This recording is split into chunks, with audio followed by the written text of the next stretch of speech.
Hello all, welcome to கேமோட்ஸ் world. நான் வந்து உங்களுக்கு ப்ளவுஸோட ஃப்ரண்ட் சைடு எப்படி ஒர்க் பண்ணணும், ஸ்லீவ் எப்படி ஒர்க் பண்ணணும், அதுக்கு நீங்கள் என்ன மாதிரி விஷயங்கள்லாம் ஃபாலோ பண்ணணும் எல்லாமே சொல்லி கொடுத்துட்டேன்.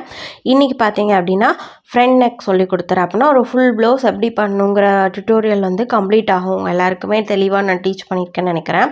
நீங்கள் என்ன பண்ணணும், எப்போவுமே பேக் சைடு என்ன போடுறீங்களோ பார்ட்ரு அதை தான் ஃப்ரண்ட் சைடு போடணும். சில பேர் பார்த்தீங்க அப்படின்னா அந்த பார்ட்ரு போதும், அதுக்கு மேலே எதுவும் பண்ணாதீங்கன்னு சொல்லிடுவாங்க. சில பேர் நீங்கள் என்ன சொல்லுவாங்க அப்படின்னா பின்னாடி நீங்கள் பார்டரையும் தாண்டி என்ன ஒரு டிசைன், எக்ஸாம்பிளுக்கு மேங்கோ இல்லை இந்த ரவுண்டு நிலா அந்த மாதிரிலாம் பண்ணுவாங்களே, அந்த மாதிரி பண்ணிங்கன்னா அதையும் கூட வச்சுருங்க அப்படின்னு சொல்லுவாங்க. ஸோ நான் உங்களுக்கு வந்து ஸ்லீவ்லையும் ஃப்ரண்ட் நெக்கும் கிராண்டாக பண்ணதுனால, பேக் நெக்கும் கிராண்டாக பண்ணதுனால ஃப்ரண்ட்டையும் ஏன் இது பண்ணோம் அப்படின்னு சொல்லிட்டு ஃப்ரண்ட்லையும் அதே பேட்டர்னை நான் தான் அப்படியே பண்ண போகிறேன். அதுக்கு என்ன பண்ணியிருக்கேன்னா 3 லேயர் எப்பவும் போல் ஜரி த்ரெட் கொடுத்துருக்கேன். ஜரி த்ரெட் 3 லேயர் நீங்கள் எந்த டிசைன் பண்ணாலும் கொடுக்கணும், அதை மறந்துடக்கூடாது. அதுக்கப்புறம் சுகர் பீட்ஸ் கொடுத்துருக்கேன். அதுக்கப்புறம் ஸ்டோன் செயின் பார்த்தீங்க அப்படின்னா உங்களுக்கு ஒரு ஸ்டிச்சாக தான் பண்ணியிருக்கேன். ஸோ ஸ்டோன் செயின் ஸ்டிச் பண்ணும்போது நீங்கள் த்ரெட்டில் ஸ்டிச் பண்ணும்போது உங்கள் அந்த த்ரெட்டு தெரியுது அப்படின்னா நீங்கள் அடுத்த லேயர் வந்து சுகர் பீட்ஸ் கொடுக்குறீங்க இல்லையா, அந்த சுகர் பீட்ஸை வந்து அந்த த்ரெட்டுக்கு மேலே படுற மாதிரி கொடுத்தீங்க அப்படின்னா கண்டிப்பாக அந்த நூல் வந்து தெரியும்ல, அது தெரியாது. ஓகேவா? ப்ளவுஸ் பார்க்குறதுக்கு வந்து நீட் ஃபினிஷிங்காக இருக்கும். இப்போ பார்த்தீங்க அப்படின்னா அடுத்து வந்து பார்டர் கொடுத்துட்ருக்கோம். பார்டருக்கு என்ன கொடுத்துருக்கோம் அப்படின்னா 3 லேயர் செயின் ஸ்டிச்சு வந்து ஜரியில் கொடுத்துருக்கோம். சுகர் பீட்ஸு, ஸ்டோன் செயினு, திரும்பவும் சுகர் பீட்ஸு. இதே தான் நான் வந்து ஸ்லீவுக்கும் அடியில் பாட்டமில் கொடுத்துருந்தேன். அதே தான் பார்த்தீங்க அப்படின்னா நம்ம பேக் நெக்லையும் கொடுத்துருப்போம், நெக் லைனை சுற்றி. ஓகேவா?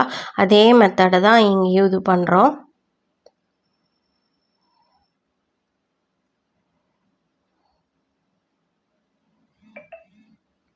ஓகே, உங்களுக்கு எப்படிங்கிறது கண்டிப்பாக புரிஞ்சிருக்கும். தெளிவாக சொல்லிட்டேன். இப்போ பார்த்தீங்க அப்படின்னா க்ளூ போட்டு நம்ம வேணுங்கிற இடத்துல அதை ப்ளேஸ் பண்ணிக்கணும்.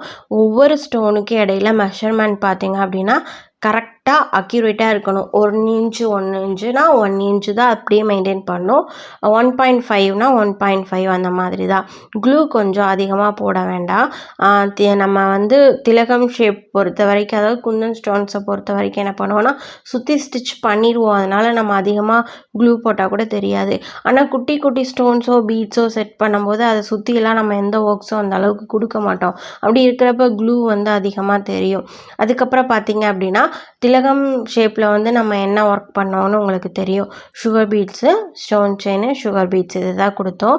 அதுக்கப்புறம் பார்த்தீங்கன்னா திரும்பவும் ஸ்டோன் செயின், சுகர் பீட்ஸ் கொடுத்து அந்த திலகம் ஷேப்பை வந்து கரெக்டான ஒரு ஃபினிஷிங்கில் கொண்டு வந்துட்டு அதுக்கப்புறம் பார்த்தீங்க அப்படின்னா எல்லா இதுலேயும் கொடுத்தோம். அதுக்கப்புறம் பார்த்தீங்கன்னா ஒரு திலகம்லேருந்து இன்னொரு திலகமுக்கு வந்து ஒரு கனெக்டிவிட்டி, அதாவது கொடி டிசைன் மாதிரி வரணும் அப்படிங்கிறதுக்காக என்ன பண்ணியிருந்தோம் அப்படின்னா நம்ம அகெயின் திரும்பவும் என்ன பண்ணியிருந்தோம் அப்படின்னா குட்டி குட்டி பீட்ஸை யூஸ் பண்ணி, அதாவது சுகர் பீட்ஸை யூஸ் பண்ணி ஒரு கனெக்டிவிட்டி மாதிரி, அதுக்கப்புறம் ஒரு கனெக்டிவிட்டி இது பண்ணிட்டோம். அதுக்கப்புறம் பார்த்தீங்க அப்படின்னா அகெயின் அந்த ஸ்டோன்ஸ் எல்லாம் குட்டி குட்டியாக ஒட்டணும். அதே தான் விஷயத்தை தான் இதுலேயும் பண்ண போகிறோம். நிறைய பேர் பார்த்தீங்க, அதாவது கொஞ்சம் ஏஜ்டு பர்சனாக இருந்தால் அந்த பார்டரோட நிப்பாட்டிடுவாங்க. இல்லை நிறைய காலேஜ் ஸ்டூடெண்ட்ஸே பார்த்தீங்க அப்படின்னா ப்ளவுஸோட ஃப்ரண்ட் சைடு வந்து கிராண்டாலாம் வேணாம், அதை வந்து நிறைய பேர் லைக் பண்ண மாட்டாங்க. ஸோ கஸ்டமர் என்ன விரும்புகிறாங்க அப்படிங்கிறத நம்ம கேட்டு தெரிஞ்சுட்டு அதுக்கேற்ற மாதிரி டிசைன் பண்ணி கொடுத்தா தான் அவங்க ரெகுலராக நம்மக்கிட்ட ஆர்டர்ஸும் கொடுப்பாங்க.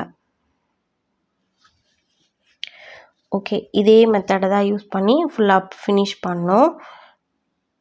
அதுக்கப்புறம் பார்த்தீங்க அப்படின்னா அதாவது கொடி டிசைன் மாதிரி, அதாவது ஒரு மேங்கோவுக்கும் இன்னொரு திலகமுக்கும் இடையில ஒரு அது லிங்க் வர மாதிரி ஏதாவது ஸ்டிச் பண்ணோம் அப்படி சொன்னோம் இல்லையா, அந்த ஸ்டிச்சு தான். இதெல்லாம் நீங்கள் ஆல்ரெடி பார்த்துருப்பீங்க. இதை தான் நெக்லையும் போட்டோம், அதை தான் ஸ்லீவ்லையும் போட்டோம். நிறைய பேர் எனக்கு கேட்டிருந்தீங்க ஸ்டூடெண்ட்டு, இதோட ட்ரேசிங் வேணும் அப்படின்னு சொல்லிட்டு. இது ஜஸ்ட்டு இதுதான் மெத்தடுன்னு தெரிஞ்சு கையில் பண்ணிவிட்டு அதுக்கப்புறமா ஒர்க் பண்ண ஆரம்பித்தது தான். உங்களுக்கு கண்டிப்பாக இதோட ட்ரேசிங் வேணும் அப்படின்னா நான் கண்டிப்பாக எப்படி பண்ணேன் என்னங்கிறத நான் உங்களுக்கு தெளிவாக ஒரு நாள் நான் டீச் பண்ணுறேன். ஓகேவா?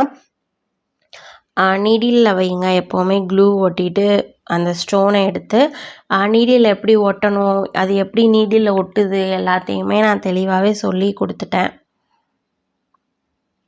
நம்ம வந்து ஃப்ரண்ட் நெக்கில் பொறுத்த வரைக்கும் ஒர்க் பண்ணுறது வந்து ஃபினிஷ் பண்ணுறது கரெக்டாக ஃபினிஷ் பண்ணிடணும். ஏன் அப்படின்னா அந்த கரெக்டாக அந்த நெக்லைன் அளவுக்கு தான் அதில் பார்த்தீங்க அப்படின்னா ஸ்லீவ் வந்துடும் கொஞ்சம் டிஸ்டன்ஸ்லேயே. ஸோ ரொம்ப லென்த்தியாக ஒர்க் பண்ணிட்டோம் அப்படின்னா அது கொஞ்சம் அசிங்கமாக இருக்கிற மாதிரி இருக்கும்.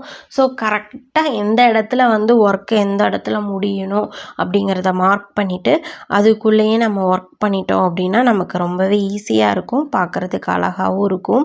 நம்ம எப்போவுமே ஒரு க்ளூ மேலே ஸ்டோனை ஒட்ட போகிறோம் அப்படின்னா அது பர்ஃபெக்டாக ஒட்டுறோமா அப்படிங்கிறது வந்து ரொம்பவே முக்கியம். க்ளூ பார்த்திங்க அப்படின்னா லைட்டாக போட்டுக்கோங்க.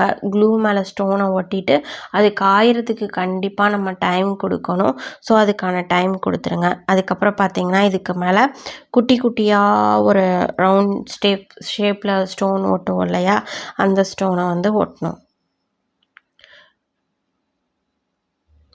இப்போ வந்து பார்த்திங்க அப்படின்னா நல்ல ஒரு கிராண்டான ப்ளவுஸை ஈஸியாக எப்படி பண்ணுறது எல்லாமே நான் உங்களுக்கு சொல்லிட்டேன். ஒரு ப்ளவுஸை பண்ணும்போது நீங்கள் என்னெல்லாம் பண்ணக்கூடாது பண்ணணுங்கிறதையும் சொல்லிட்டேன். கஸ்டமரை நீங்கள் எந்த மாதிரி ஹேண்டில் பண்ணுங்கிறதையும் நான் சொல்லி கொடுத்துட்டேன். ஓகேவா? எப்போவுமே நம்மக்கிட்ட ஒரு கஸ்டமர் ப்ளவுஸ் கொண்டு வராங்க, இல்லை ஒரு குர்த்தாவோ ஏதோ ஒன்று டிசைன் பண்ண கொண்டு வராங்க அப்படின்னா ஃபஸ்ட்டு அவங்களோட ஒப்பீனியன் என்னென்னு நம்ம கேட்டு தெரிஞ்சுக்கணும். நம்ம வந்து எடுத்த உடனே நம்ம ஐடியா சொல்ல விரும்பக்கூடாது. ஏன் அப்படின்னா அதை சில பேர் விரும்ப மாட்டாங்க.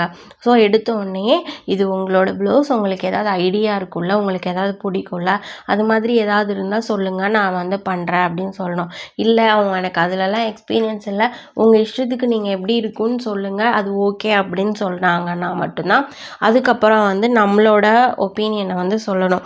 நம்ம எடுத்த உடனே இல்லை இந்த ப்ளவுஸில் பீகாக் தான் போடணும், இந்த ப்ளவுஸில் மேங்கோ தான் போடணும் அப்படின்னு சொன்னால் அதை நிறையா பேர் வந்து கண்டிப்பாக விரும்ப மாட்டாங்க. ஸோ நம்ம அதை பண்ணவே கூடாது. எப்போவுமே பார்த்திங்க அப்படின்னா கஸ்டமருக்கு நம்ம ஒரு ஃப்ரெண்ட்லியாக இருக்கணும், கஸ்டமைஸ்டு தான் பண்ணணும். நம்ம கஸ்டமர் என்ன விரும்புகிறாங்களோ அதை அப்படியே பண்ணி கொடுக்கணும். அதுதான் வந்து நம்மளோட பேரை வந்து கண்டிப்பாக வந்து நிலை நிறுத்தும். அதை தான் இந்த இடத்துல சொல்கிறேன். ஒரு ஃபுல் ப்ளவுஸை எப்படி ஒர்க் பண்ணி காட்டணும் அப்படிங்கிறத நான் காட்டிட்டேன். ஓகேவா? ஸோ நீங்கள் இனிமேல் பெஸ்ட்டாக எல்லா ப்ளவுஸும் பண்ணணும். இதை நான் சொல்லிக் கொடுக்குறதுக்கு முன்னாடி நிறையா பெஸ்ட்டாக பண்ணியிருக்கீங்கன்னு எனக்கு தெரியும். ஓகேவா? தேங்க்யூ.